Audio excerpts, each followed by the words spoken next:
lagi bersama dengan kami dalam program acara Voice of East atau Suara dari Timur dari Departemen Misi dan Penginjilan Persekutuan Gereja-Gereja Baptis Papua.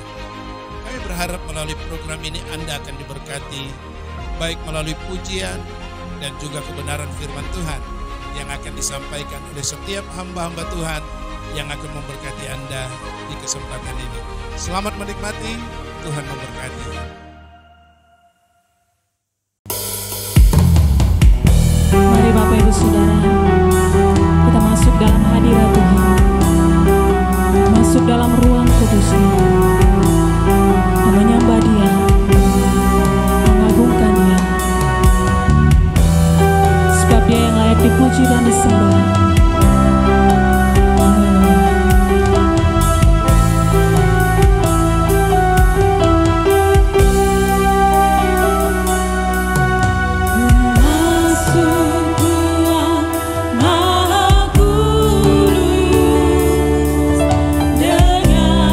Dengan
Bapak Ibu Saudara, mari kita siapkan hati kita untuk mendengarkan Injil kebenaran firman Tuhan. Haleluya.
Shalom Bapak Ibu Saudara yang saya kasihi dalam Tuhan kita Yesus Kristus. Hari ini kami akan mendengarkan kebenaran firman Tuhan. Dan sebelumnya mari kita berdoa.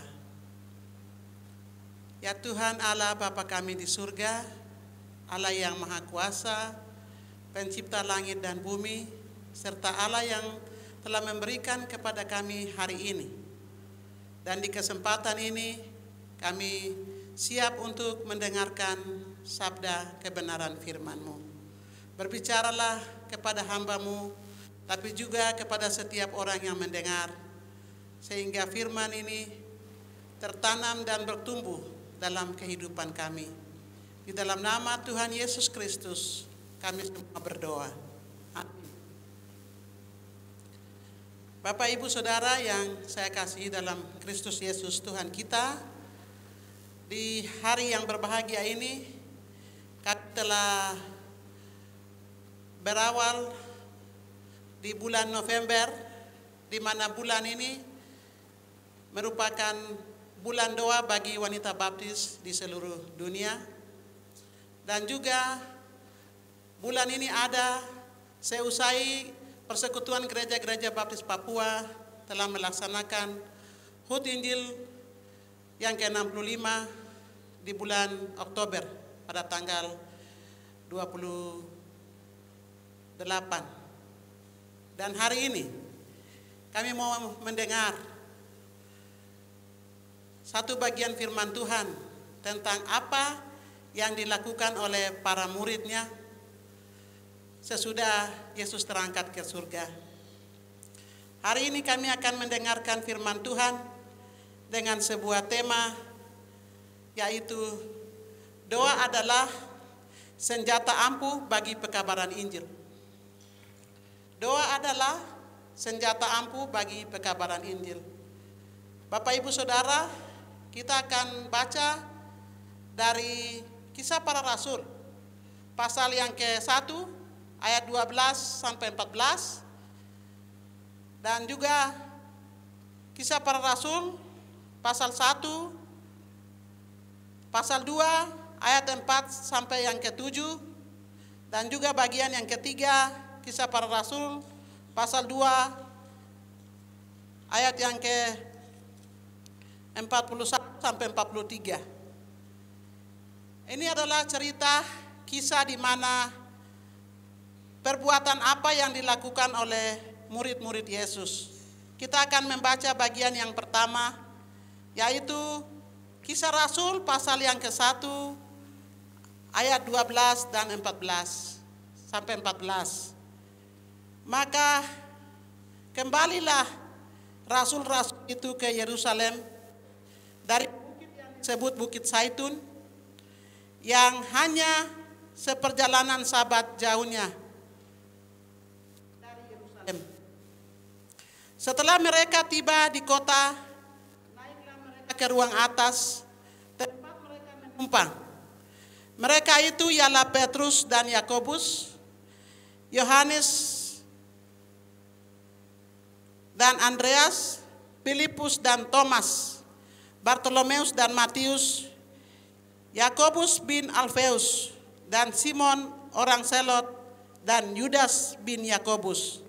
Ayat yang ke-14, mereka semua bertekun dengan sehati dalam doa bersama-sama dengan beberapa perempuan, serta Maria ibu Yesus dengan saudara-saudara Yesus.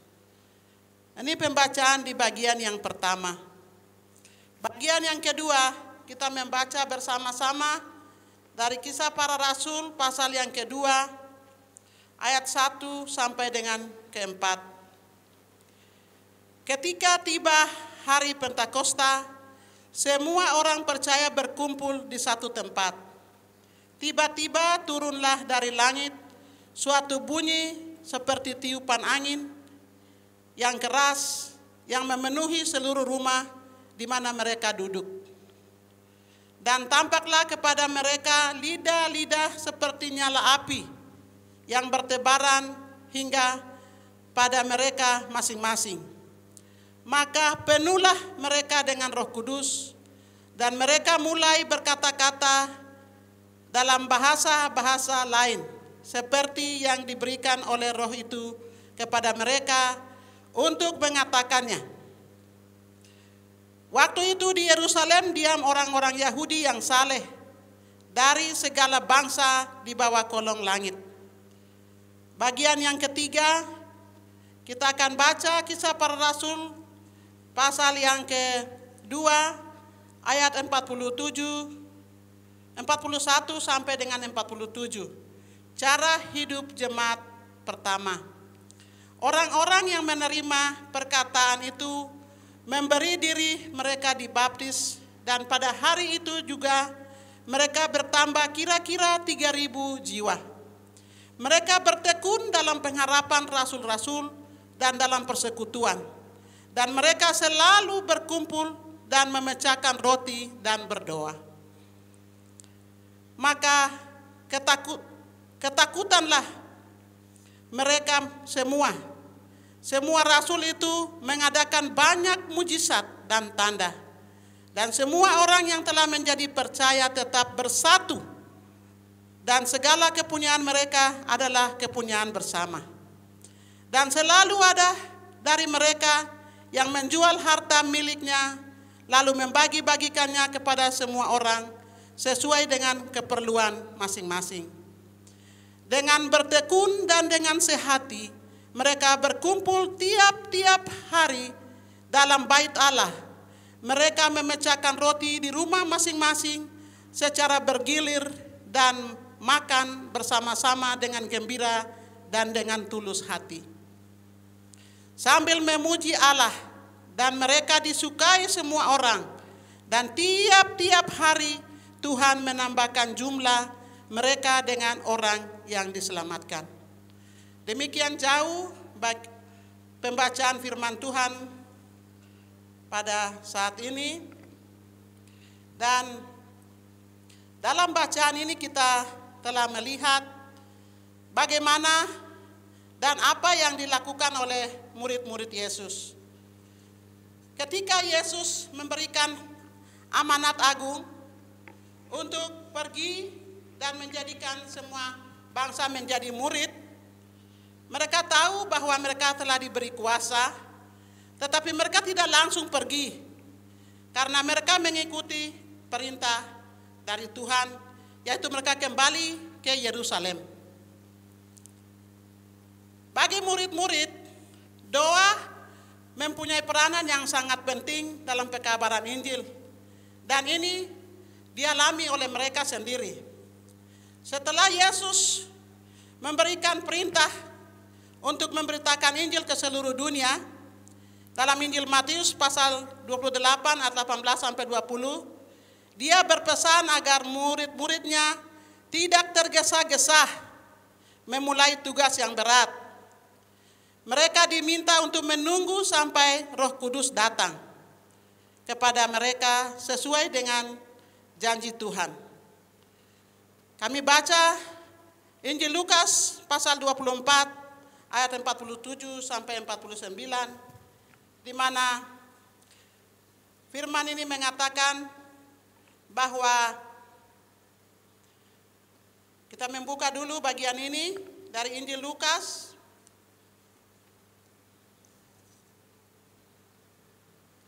Injil Lukas pasal 24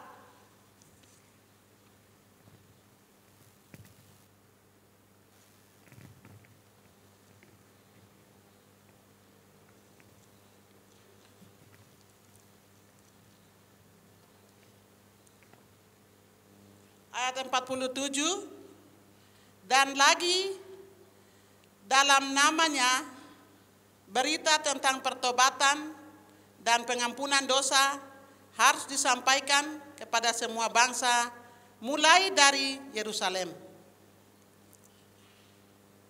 Kamu adalah saksi dari semuanya ini, dan aku akan mengirim kepadamu apa yang dijanjikan Bapa, tetapi kamu harus tinggal di kota ini sampai kamu diperlengkapi dengan kekuatan dari tempat yang tinggi.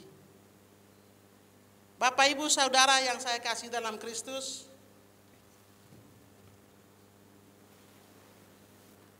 luar biasa di mana murid-muridnya mereka mendengar apa yang disampaikan oleh Yesus untuk mereka tinggal di Yerusalem. Dari bagian pembacaan tadi kami lihat pada ayat 14 mengatakan bahwa mereka semua bertekun dengan sehati dalam doa bersama-sama. mereka semua bertekun dengan sehati dalam doa bersama-sama. Ini suatu hal yang luar biasa. Tentu kita lihat bahwa ini suatu pengalaman yang baru bagi para murid. Karena apa? Mereka selama bersama-sama dengan Yesus, mereka juga diajar untuk berdoa. Bahkan mereka bisa melakukannya, tetapi kali ini mereka ada dalam situasi yang menakutkan. Karena Yesus yang mereka percaya, yang mereka sembah, baru naik ke surga. Dan ya mereka dikejar oleh para ahli Taurat, juga mahkamah agama di tempat itu untuk melihat murid-murid Yesus. Sehingga mereka kembali ke kota itu. Ke kota itu di ruang di mana Yesus pada kali terakhir melakukan perjamuan makan malam terakhir dengan mereka. Mereka kembali ke situ. Mereka itu banyak, 120 orang. Ada laki-laki dan perempuan. Mereka melakukan apa? Mereka melakukan suatu sikap yang sebelumnya mereka tidak pernah melakukannya, yaitu mereka bertekun dengan sehati dalam doa bersama-sama. Bertekun itu berbicara tentang mereka bersabar. Karena janji yang Allah berikan, Yesus berikan tentang penghibur itu waktunya tidak ditentukan oleh Yesus. Nanti 20 hari lagi saya kirim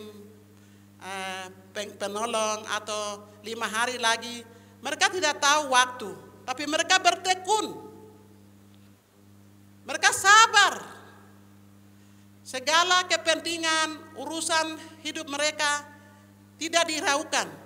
Bahkan mereka rupa-rupanya tuh siap mati bersama, mati syahid. Karena mereka mempercayai Yesus sebagai Tuhan dan Juru Selamat mereka. Suatu sikap yang tidak mementingkan diri sendiri dan mereka sehati sepikir.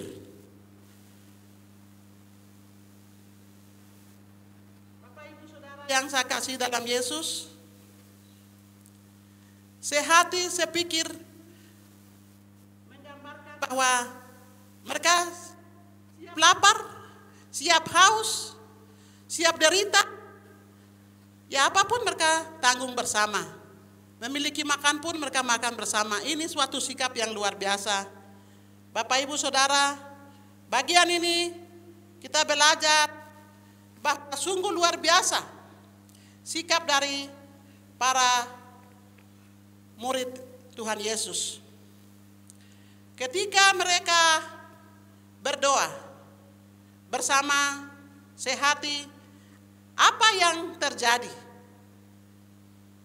Yang terjadi adalah kuasa Allah dilepaskan ke bumi, di mana saat mereka punya doa-doa dari 120 orang pria dan wanita naik ke hadapan tahta di surga.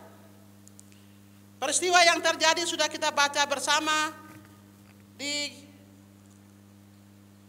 Kisah Para Rasul pasal 2 ayat 1 sampai 4.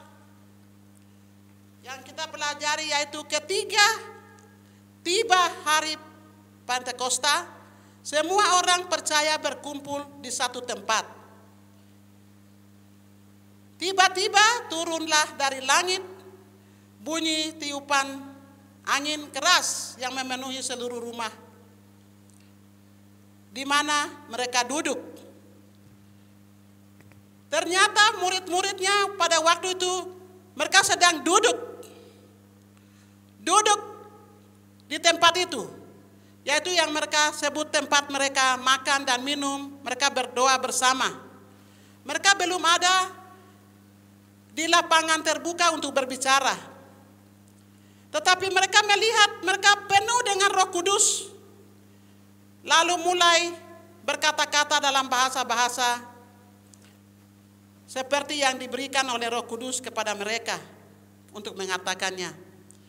Bapak, Ibu, Saudara yang saya kasih dalam Kristus, di sini seluruh umat Israel dari segala suku bangsa hadir untuk merayakan hari Pentakosta, yaitu hari perayaan gandum. Dan murid-muridnya sebagai orang Israel, mereka juga sebenarnya turut hadir dalam bagian ini. Mereka mau ingin ikut merayakannya. Tetapi di luar dugaan mereka, Roh Kudus dicurahkan atas kehidupan mereka. Karena doanya, karena kesehatiannya, karena semangatnya itu. Jadi betapa pentingnya doa bagi satu persekutuan untuk pekabaran Injil itu. Dan ketika Petrus berbicara, 3.000 orang memberi diri dibaptis karena doa.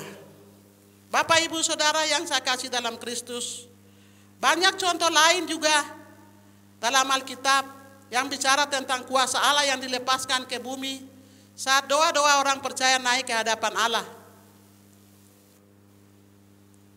Satu contoh tentang Daud sebagai pribadi ketika dia berdoa, kita baca di dalam Mazmur pasal 18 ayat 6 sampai 8. Mazmur 18 ayat 6 sampai 8 yang mengisahkan bagaimana dan apa yang biasanya terjadi ketika orang berdoa. Mazmur 18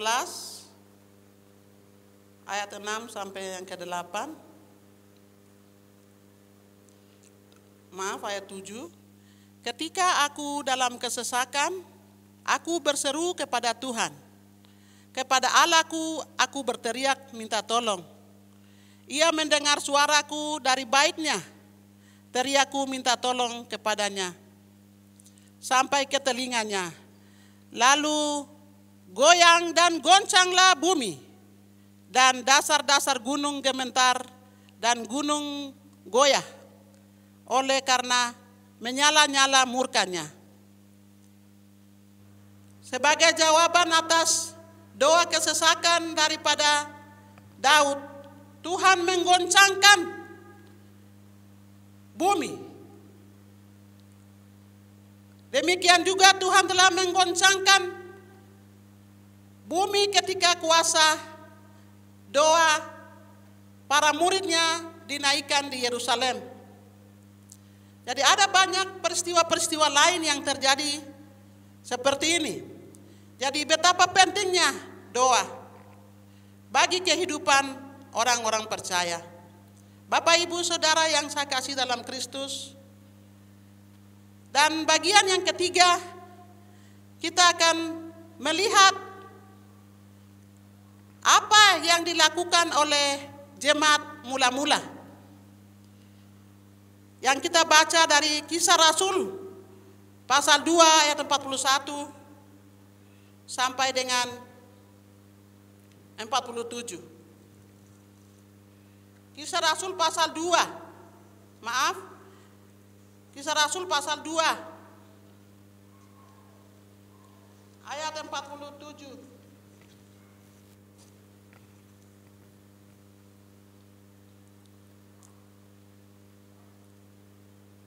Cara hidup jemaat yang pertama.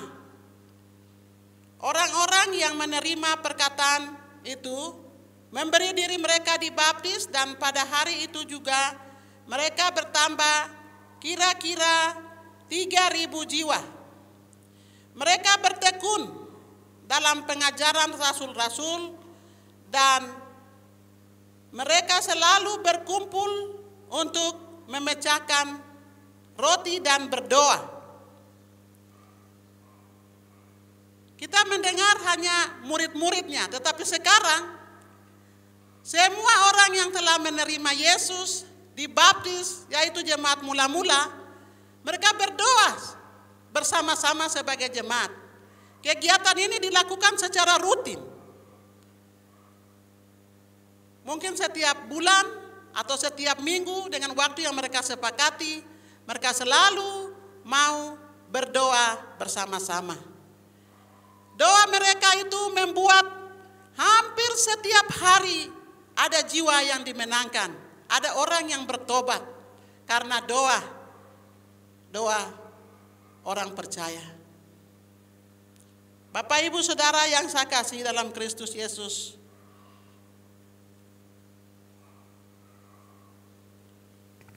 para rasul menyadari betapa pentingnya nilai permohonan doa di dalam pelayanan mereka. Justru karena mereka mengetahui pelayanan mereka itu karena mereka mengetahui bahwa panggilan mulia mereka sebagai rasul, mereka tidak dapat melepaskan diri dari kebutuhan akan doa. Bagi para rasul, berdoa merupakan suatu kewajiban yang sangat penting yang harus dilakukan.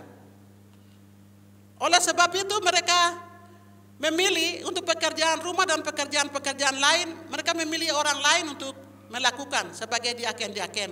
Tapi mereka fokus untuk berdoa. Doa menjadi gaya hidup para rasul. Dan dalam sepanjang perjalanan sejarah ini, kita belajar banyak tentang para nabi. Mulai dari Musa, Abraham, dan banyak nabi yang lain. Mereka hanya hidup dengan berdoa. Sehingga apapun yang dilakukannya berhasil. Contoh seorang Rasul Paulus sebagai misionaris yang sangat berhasil dan telah membawa Injil ke benua yang lain, sangat membutuhkan doa dalam pelayanannya.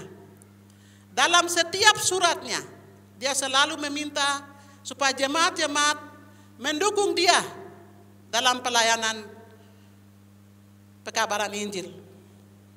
Bapak Ibu Saudara yang saya kasih dalam Kristus Yesus, di dalam Efesus pasal yang ke-6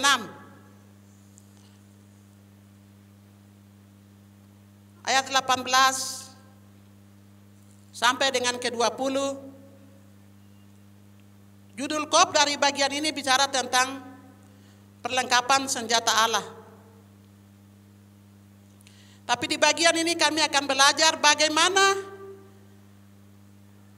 Paulus menulis surat kepada jemaat di Efesus untuk meminta agar dalam segala doa dan permohonan, ayat 18, berdoa setiap waktu di dalam roh dan berjaga-jaga di dalam doamu itu dengan permohonan yang tak putus-putusnya untuk semua orang kudus. Juga untuk aku, supaya kepadaku juga aku membuka mulut, dikaruniakan perkataan yang benar, agar kita dengan keberanian aku memberitakan rahasia Injil.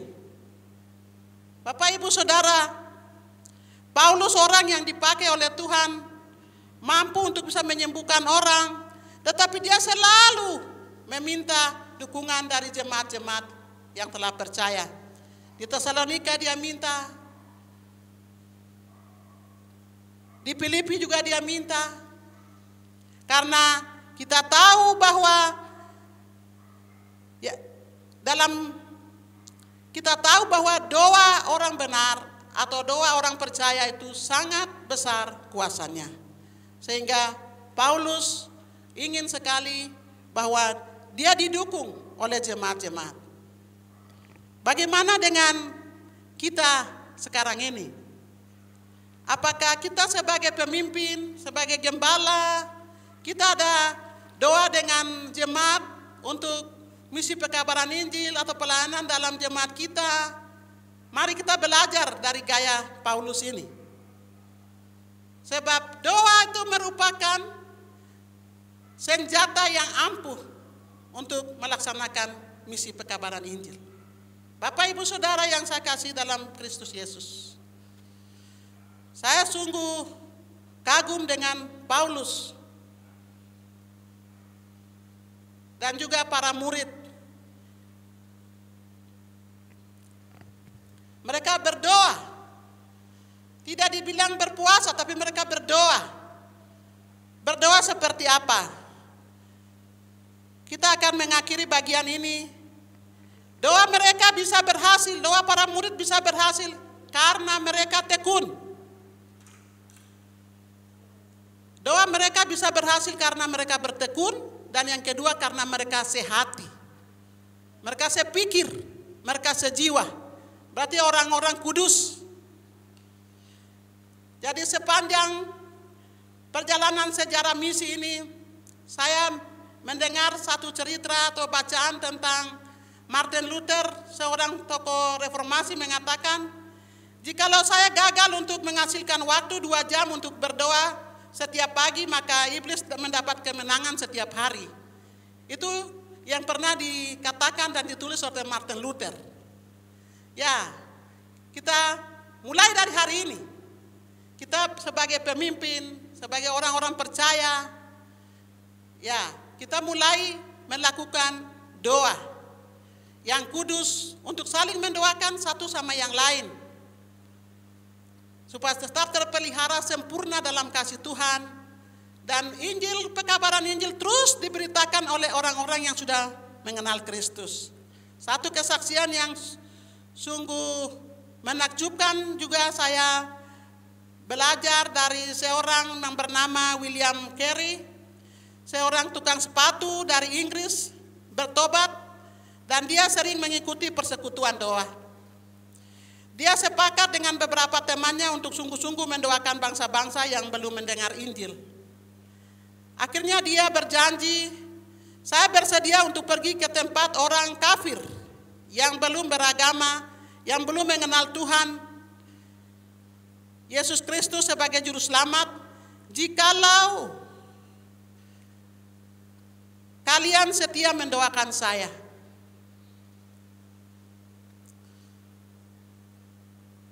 Luar biasa. Kelima temannya berjanji bahwa mereka akan mendukung Carey dalam doa seumur hidup mereka. Pernyataan sikap yang luar biasa, dan itulah sebabnya Carey pergi ke India dan membawa Injil ke sana. Sesudah itu ia menerjemahkan Alkitab ke dalam 35 bahasa. Teman doanya yang paling setia adalah adiknya perempuan, yang lumpuh, yang tidak bisa keluar dari tempat tidur. Bertahun-tahun dia dengan setia dan berjasa mendoakan kakaknya, sehingga Injil itu bisa diberitakan di Asia. Bapak Ibu Saudara, doa kita yang kita naikkan dengan hati yang tulus di hadapan Tuhan sangat besar kuasa bagi misi pekabaran Injil. Bagian yang ketiga yaitu Yesus sendiri mengatakan di dalam Injil Markus pasal yang ke-11 ayat 17 bahwa rumahku adalah rumah doa bagi segala bangsa. Rumahku adalah rumah doa bagi bangsa-bangsa. Mengapa orang di Papua, Injil sudah masuk ke 65 tahun, baik di GKI, di Baptis, tapi banyak orang ada hidup dalam penyembahan berhala, banyak hidup dalam persinahan, banyak hidup orang tidak menyembah Tuhan. Mungkin kita kurang berdoa, tapi hari ini kita diajak untuk bersama-sama banyak-banyak waktu untuk berdoa. Sehingga apa yang kita pikir itu disediakan Allah bagi kita. Sebagai perempuan baptis, saya kagum dengan program doa wanita baptis dunia yang sedang dilaksanakan dari tanggal 1 sampai tanggal bulan ini selesai 31 November. Ini kita harus tanggap baik sebagai orang baptis. Ini bulan misi penginjilan dunia. Jangan hiraukan. Mari Bapak Ibu, Saudara, kita terlibat langsung menjadi pelaku doa, sehingga banyak orang di 7 benua di seluruh dunia diselamatkan bagi kemuliaan nama Tuhan. Karena kita berdoa, karena kita bertekun, karena kita bersatu. Demikian kebenaran firman Tuhan, kiranya Tuhan memberkati kita semua. Mari kita berdoa. Ya Tuhan Allah Bapa di surga, Allah di dalam nama Yesus, terima kasih karena kebenaran firman-Mu. Hari ini kami diingatkan untuk berdoa. Berdoa adalah langkah awal yang harus dilakukan oleh semua orang percaya untuk menjadi saksi dan untuk menjadi pemberita Injil. Bapak, kami mengaku kalau selama ini kami tidak melakukan hal seperti yang dilakukan oleh murid-murid dalam diri kami sendiri sebagai pemimpin, tapi juga sebagai persekutuan, kami mohon ampun. Dan curahkanlah roh kasih-Mu, roh sukacita, roh hikmat, roh pengertian kepada kami semua, sehingga kami bersama-sama akan mengatur waktu-waktu doa kami untuk misi pekabaran Injil di Papua maupun di seluruh dunia. Bapa di surga, Allah di dalam nama Tuhan Yesus Kristus, kami berdoa menyerahkan semua program BPP, PGBP ke dalam tangan Tuhan. Kami juga berdoa untuk Hari Doa Dunia November 2021 yang sedang dilaksanakan oleh seluruh wanita baptis di seluruh dunia.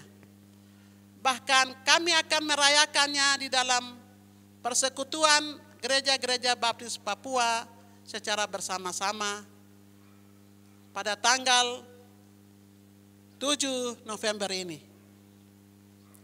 Biarlah kuasa yang Engkau curahkan atas murid-murid ketika doa orang-orang benar naik ke hadapan tahta-Mu sebagai kemenyan-kemenyan itu, biarlah Engkau curahkan roh yang dapat memulihkan hati umat manusia di seluruh muka bumi ini ya Bapa. Karena Engkau berkuasa. Kami mau terima hari doa ini sebagai hari pemulihan dari Tuhan dalam dunia ini. Banyak orang yang hidup terlantar, anak-anak yatim piatu, ibu-ibu janda, bahkan juga banyak penginjil-penginjil wanita, penginjil-penginjil pria yang ada di daerah-daerah, di suku-suku yang sedang melaksanakan misi pekabaran Injil. Kiranya Tuhan Engkau memberkati dan menyertai mereka. Kami berdoa juga untuk gereja-gereja di tanah Papua dengan program misi penginjilan di tanah Papua ini. Tuhan memberkati para pemimpin gereja, para sinode, agar mereka melihat doa sebagai kebutuhan utama di dalam melaksanakan misi pekabaran Injil ini. Bapa di surga, Allah di dalam nama Yesus, kepada semua orang percaya, semua orang memiliki Yesus sebagai Tuhan dan Juru Selamat pribadi, limpahkan di dalam mereka anugerah dan kasih karunia agar mereka dapat mendoakan misi pekabaran Injil melalui doa mereka. Terima kasih Bapa, terima kasih Yesus. Engkau adalah juru syafaat kami. Engkau telah memulai kehidupan doamu. Dan ketika Engkau mengajarkannya kepada murid-murid-Mu, mereka melakukannya. Dan kami juga akan melakukannya, yaitu berdoa agar semua orang di dunia ini mengalami lawatan yang baru daripada Tuhan. Terima kasih untuk waktu perkenanan Tuhan dalam kehidupan kami. Terima kasih untuk berkat-berkat yang kami akan terima ketika kami berdoa bersama-sama.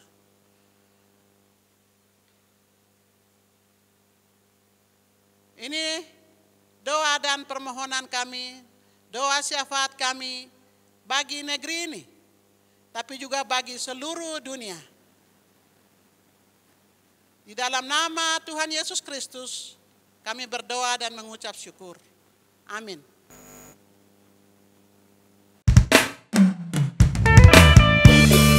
Haleluya saudara, dimanapun Anda berada, kita semua harus bersyukur kepada Tuhan karena kita dibebaskan karena Injil. Haleluya.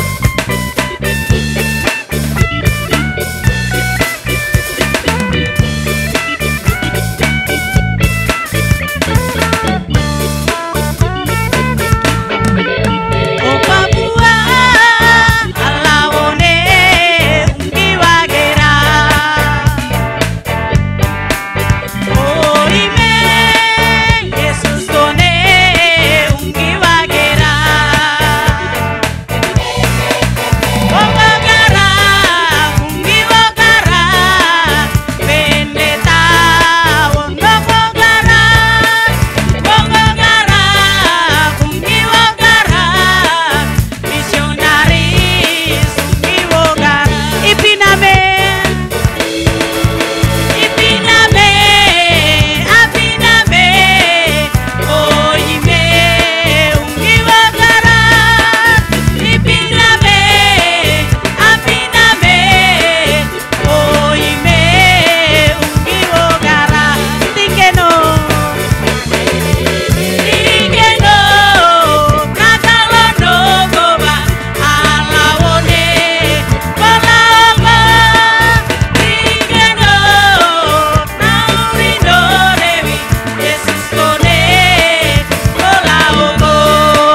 Terima kasih saudaraku yang dikasihi dan diberkati Tuhan. Anda telah mengikuti program acara ini.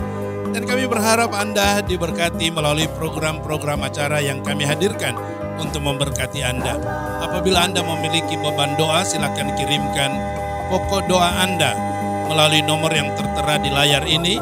Dan tentunya kami akan mendoakan setiap pokok-pokok doa yang Anda kirimkan kepada kami. Nantikan edisi selanjutnya. Tuhan Yesus memberkati. Shalom. Yesus